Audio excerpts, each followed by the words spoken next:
From Buffalo Wild Wings near the Birdcage in Sioux Falls, welcome to Benchwarmers. Today's featured guests are Augustana College Athletic Director Slade Larscheid, Sports Director at KDLT-TV Mark Ovenden, Sioux Falls Roosevelt head girls basketball coach Holly Borchers, and our host, Midco Sports Network's Tom Nieman. Hello, welcome to Benchwarmers. We are at Buffalo Wild Wings in Sioux Falls, and we're going to talk a little Augustana and Northern Sun Conference with Mr. Larscheid down there at the end. We'll get to know Holly Borchers all over again. 20 years after she was a player at Sioux Falls Roosevelt, she's back now as the head girls basketball coach. A little more than I hope that. you feel old. It's been 22 years, as a matter of fact. It's making me feel old. But you are old anyway. So let's start with some golf, Marco. And over the weekend, the British Open, the Open, Rory McIlroy. My wife gets him confused with Roy McAvoy from Tin Cup, but it's Rory McIlroy. That's one of my favorite movies. I cry every time I see it. It is good, man. Don't hit the 3-wood. Lay up. McIlroy leads start to finish. How impressive, first of all, was it that he leads from day one all the way through to the end? It was real impressive, Tom. I mean, especially with the scores that he shot. You know, a 66 the first day, a 66 again the second day. The last day was the only day he wasn't under 70, but he built himself a nice lead and pretty much coasted in. I mean, Sergio got within 2 at one point. Ricky ended up within 2, but you felt all day Sunday, and I watched the whole round, like there was a little bit of a slip up on the front 9 through holes, I think 5 through 7, where it started to look like the wheels might fall off. And what made it even more impressive is he gathered himself, and he played so well after that. It took a lot of the drama out of it. And you mentioned McIlroy, Ricky Fowler, Sergio Garcia. The younger guys dominated. Tiger and Phil, are we done with them now? Is it the new generation of these younger guys that are taking over? Yeah, I look at Rory, and what caught my eye was the fact that he had kind of a 2-year gap there. And I know personally he went through a lot of things, signed a big deal with Nike, but I think kind of the cliff note of the weekend was his dad placed a bet here, was it 10 years ago? I think he was 15 years old, saying, hey, if you win the Open by the time you're 25, we're going to cash in. It was a $680 bet. They ended up cashing in at 500 to 1 and made like $340,000 on the bet because he won the British Open before he was 26, I think it was. Yeah. And his mom was there yesterday. It's the first time she's seen him win a big tournament like that. So you could tell he was pretty emotional after it was over. All right. As Americans, though, can we get on the McIlroy bandwagon as the guy to watch in golf? What do you think, Holly? Yeah, Holly. Let's see. Holly, He's from Ireland, right? Yeah, it's very Sure. good. Why not? Yep. Let's go. is it Rory. important, though, as in this country, that we have a guy that is from the United States that we follow as our guy, as the best player in golf? Does that matter? I think to some Americans, yeah. You look at Tiger, look at Phil. I mean, they've got such strong followings. I think Rory will continue to develop. That's the beauty about golf, is that, I mean, he's going to be playing hopefully for another 15, 20 years, on the tour. So, likable guy, but also I think if someone comes along like a Tiger, Americans will jump on the bandwagon. And we might never see that. I don't think we will. In the next 20 years. And the thing is, with Tiger being hurt and not playing up until this weekend, the golf industry was throwing out numbers like, we're going to be down $15 billion this year because Tiger was not playing. The viewership of tournaments up until this weekend with the British Open, with Tiger not playing, was way down. Yeah.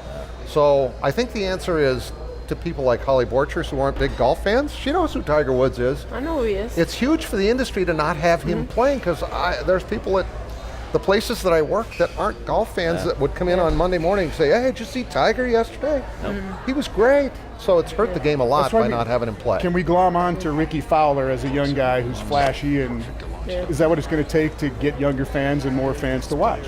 Now that Tiger is almost out of the picture. Yeah, I just need him to get a curved bill hat, You don't like the flat bill, The huh? straight bill just kind of throws me off, but when he wears it over his ears, that kind of does. bothers me a little bit. Ovenden? I just don't think Ricky's going to have near the star power that Tiger ever Really? did. I don't All right. see anybody on the tour now that does. And it's going to be hard. It's going to be a group effort, but because of that, the players are great. but I don't see that Tiger Woods, that polarizing, and as we all know, now people either love him or hate him. For the longest time, everybody loved him. Yeah.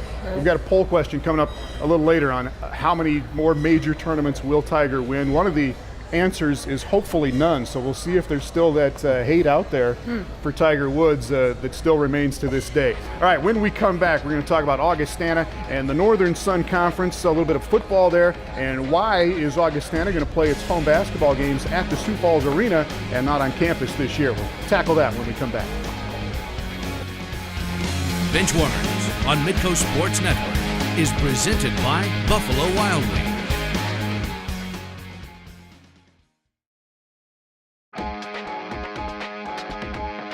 Welcome back to Benchwarmers in Sioux Falls at Buffalo Wild Wings, and just north of this location is the Sioux Falls Arena.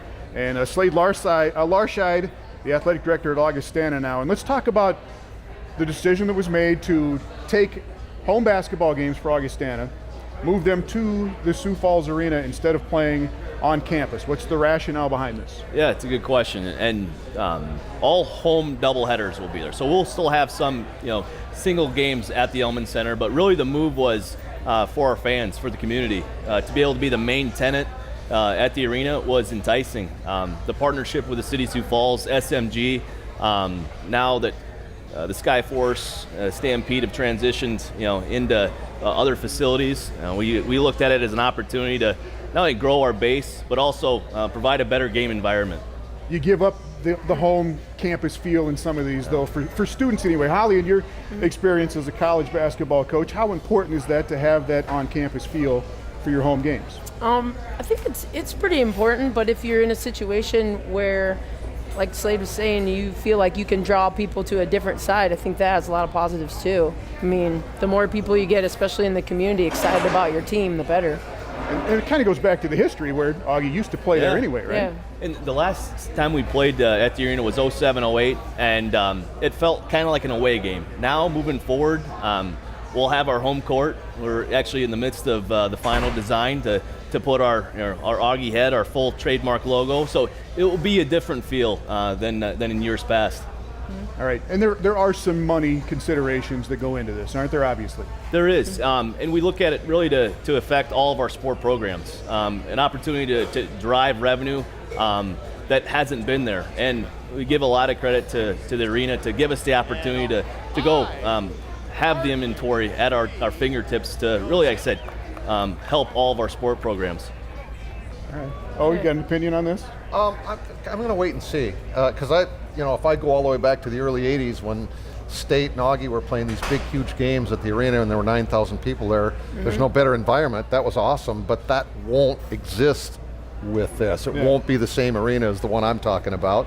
So I don't know what it's going to be like. And I would to piggyback that in between segments. I said, ask me in 3 years. Really, it will take really a couple of years just to get the feel. And our job right now is to draw interest, to get fans involved, and get that second wave of the Sioux Falls community maybe doesn't attend or have a school that they're tied to, and the arena allows us to do that. When you're sitting in double headers for 4.5, 5 hours, the Elman's a great facility, but the arena gives us some room to work with. Well, it's permanent seats too. That's chairbacks. That's the biggest. I think that's the biggest like plus that. for you It guys really is. that. All right, we'll see. We'll give you a year on this and see how it 1 comes year. out. Okay, perfect. On the flip side of that, He wants Augustana's 3 years. He wants 3. We're gonna give him 1. Yeah. All right. On the flip side, Augustana's got a beautiful new football stadium on campus, and just give us a quick hit on Augustana football that's going to get started here pretty quick. Coach OJ will be his second year, coming off a 4-7 season previous, and we're excited. We got a great home slate. We'll have 5 home games. We got Duluth, Winona State, USF, Mary, and Minnesota State Mankato. So really, a strong draw, to be able to have those schools come into KO, and we're excited. Year 2, they said it's a work in progress, but also, Jerry is the type of guy that he's going to get the right people in place, and schematics is going to be there. All right, last thing, and I'll throw this out to you, a question about the Northern Sun. 16 teams, it's a huge, far-flung conference. Football-wise, though, does it give kids around this area, North Dakota, South Dakota, Minnesota, an opportunity to play at a Division II level. Is that a good part of having that many teams in a conference? Absolutely. Yeah. At the time that Augie made the move, there was so much going on in terms of USD going D1, SDSU going D1, Augie staying in D2, but going into the NSIC. I love the NCC, so I had a hard time letting go of that. There were some phenomenal teams and memories and games and athletes, you name it. But I think it's worked out really well for everybody involved. I think it's been great for Augie to be in the NSIC. And yes, I do, and now they're developing those rivals again with the Southwest Minnesota State, with USF, and with Northern. So there are those close proximity rivals, which you really want in college athletics, which I was worried they wouldn't have. Yeah. All right. There's a lot of parity when you involve 16 institutions across the board, and you look at it, and it takes pressure off our coaches to schedule, but also from our end, you're attracting kids that are upper Midwest that want to be able to play in Minnesota, and that's really a recruiting draw for Augie. Is a strong percentage of our student body comes from those areas. So from our end, I said a lot of diversity, a lot of parity, but it's been really a good transition, like I said, from the NCC. All right. When we come back here to Sioux Falls, Buffalo Wild Wings, we're going to dig into the history of Holly Severson Borchers as she returns as the head basketball coach for the girls at Sioux Falls Roosevelt. Benchwarmers on Midco Sports Network is presented by Buffalo Wild Wings.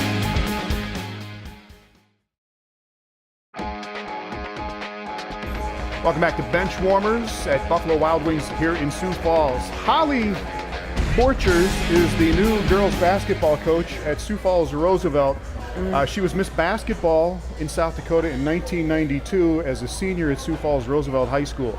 Went on to play at Creighton, was an assistant coach at Creighton and Wright State after that. Most recently, an assistant coach, or the head coach, at Florida Southern down in Lakeland, Florida, and returns now to lovely Sioux Falls. What brings you back?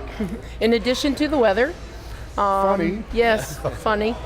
I just think it's a great opportunity. Basketball in South Dakota is growing. To be a part of the girls basketball scene in South Dakota, I think it's great. I have a lot of family here. My husband and I have 4 kids of our own.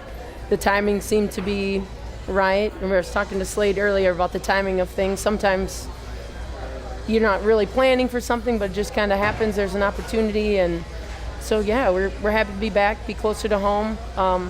Love to have our kids grow up in the Midwest, especially in Sioux Falls. So 4 kids under the age of 10, is that correct? Yeah. And the head coaching duties. Good luck with that. Sure. Slade Larscheid, by the way, before he was at Augustana, was the athletic director at Sioux Falls Roosevelt and had a hand in bringing Holly back here. What'd you see in her? I was a small piece of the pie there, but no, really, we saw an opportunity, like Holly said, to get her back closer to family, but such an opportunity for the young gals at Roosevelt High School to be able to pair her coaching experience, playing experience with the community. So I know they're excited. You remember her as a player, obviously, in high school. What about her? No, that was too long ago. Yes, I remember Holly was a great player. The ultimate compliment, and I hope she doesn't bang me. She played like a guy. Get down there and get in the stance, say, "Come on," right? I mean, that was how she played. Thank you. Yeah. And I loved watching her play. So I think the girls are going to learn a lot from having, when a team can have a coach that can get out there on the floor with them and do it and show them. And that makes a big difference. Claims that she can still play and do that. I'm sure she can still play. All right, there are a lot of Division I girls coming out of high school in South Dakota now, playing at the University of South Dakota, playing at South Dakota State and other places. Kind of give us an idea of the state of girls basketball in South Dakota, maybe compared to Florida, where you came from. Well, first of all, it's important to remember that my time is done. Okay, I've played, I've done my thing, and I'm just really looking forward to helping any young girl, older girl, whoever I can help to help grow the game here. I'd be honored to do that. From the month that I've been here, the main thing I see in the difference between Florida high school girls basketball and South Dakota is just the interest level. There are so many AAU teams for the population of South Dakota. Here. It's just amazing. There's academies and programs and camps and leagues and just so many different opportunities for girls to get involved. when they don't have as much of that in Florida. And maybe because they're doing other sports or at the beach, I don't know what it is, but just so many opportunities here. And just follow up on that, do some of those programs take away from high school programs in a way? Maybe too early to tell for me. I think anytime the gym's open and the lights are on, that's a good thing. Right. And I think especially at the high school level and younger, that's going to be something that's really between the parents and the kids. Of course, I think as a high school coach, I'll eventually get greedy and want them in our gym all the time. But if it's a choice between being in the gym or not being in the gym and being at home on the couch, much rather have them in a gym somewhere. When you think that girls basketball started in the mid-'70s, early to mid-'70s in South Dakota, to think where it's at now, there's been more girls basketball players go on to play Division I basketball than any other sport, I think. I'd be willing to bet that. Yeah, and not even Division I. I mean, nothing against Division I, but whether it's Division II, Division III, NAIA, I mean, all the teams around here are competitive. And there's interest. Like, you go to a game, you go to Augustana women's game. I mean, there are people in the stands. Like, people care about that. They support it. And same with high school. And that's something you should be really proud of. All right. Great to have you back. Welcome home. Look forward Thanks to for seeing you having me. this season at Sioux Falls, Roosevelt. All right, when we come back, we're going to go into the crowd for our Winging It question here at Buffalo Wild Wings. Benchwarmers on Midco Sports Network is presented by Buffalo Wild Wings.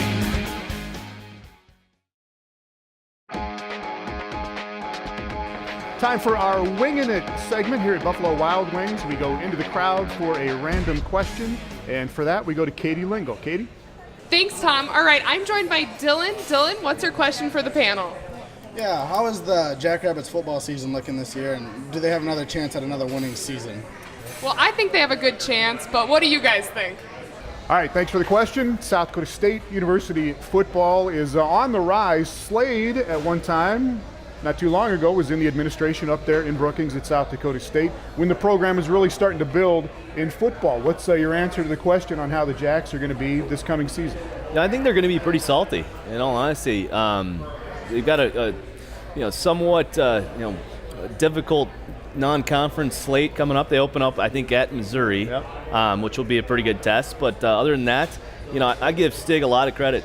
He's done a great job the last 4 or 5 years. Not to mention the indoor practice facility just north of the football complex there is impressive, and it's going to continue to attract the really some strong student athletes for the program and for all programs. But I know that's been one thing that they've really put their eggs in the basket for that indoor facility, and I give him a lot of credit. He's established himself as a great coach, great person, and that's what he sells the program as. They've had 9 wins the last 2 seasons. Oh, you think they can get to that again? Oh, absolutely. You got Sumner and Zenner back. Stig always has a way of going out and finding good offensive linemen to protect and to run block. They lost some guys, but I think I was in Fargo last weekend and thought I was kind of rubbing it in a little bit, saying, this might be the year the Jacks get the Bison, because you lost your AD, you lost your coach, and they're like, they promoted from within. The players up there have a chip on their shoulder to prove that it doesn't matter, they're still good. So maybe I overestimated the situation a little bit. And SDSU has to play in Fargo this year. But I think the Jacks going to have a very good year this year. And the other tough road game is going to be at Northern Iowa. But South Dakota State's made the playoffs the last 2 years. As you said, Austin Sumner led the league in passing last year. Zach Zenner's had 2 2,000-yard seasons already. He's back at running back. They've got Cam Jones, their big tight end, is going to be back from an injury. Jason Schneider led the Missouri Valley in receiving last year. So they got all kinds of tools. Good receiver. And South Dakota State in football is going to be very salty, as you said, and they open up at Missouri coming up here in a couple of weeks. All right, when we come back, our poll question goes back to golf and Tiger Woods. Are we sick of him? How many more majors will he win? One of the answers is hopefully none. We'll see how it comes out here at Buffalo Wild Wings. Benchwarmers on Midco Sports Network is presented by Buffalo Wild Wings.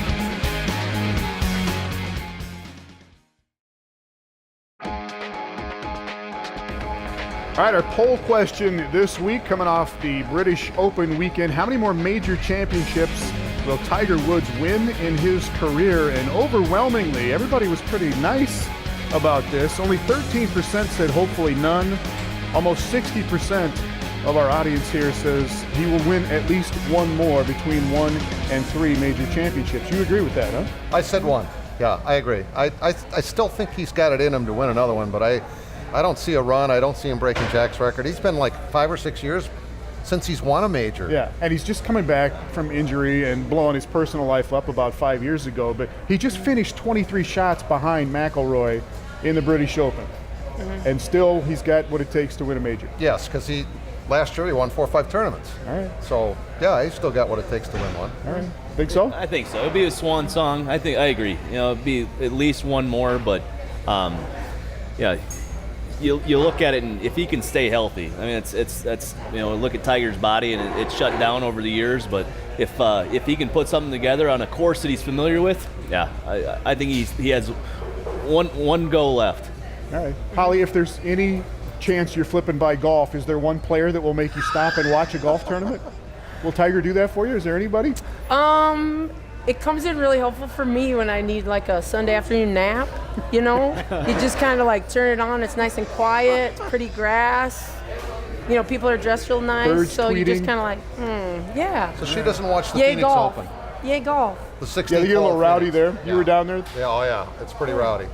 190,000 people that Saturday. Did Wow. Tiger play, and was he well accepted? He did not. He did not play. Bubba then, right? was the guy that everybody was cheering for, and he's the guy that maybe could take over. All right. Thanks to our panel this week here in Sioux Falls. We will see you next week on Benchwarmers in Bismarck. Lee Timmerman, Jim Hostler, and Michael Linnell from Minot State will be our guests then.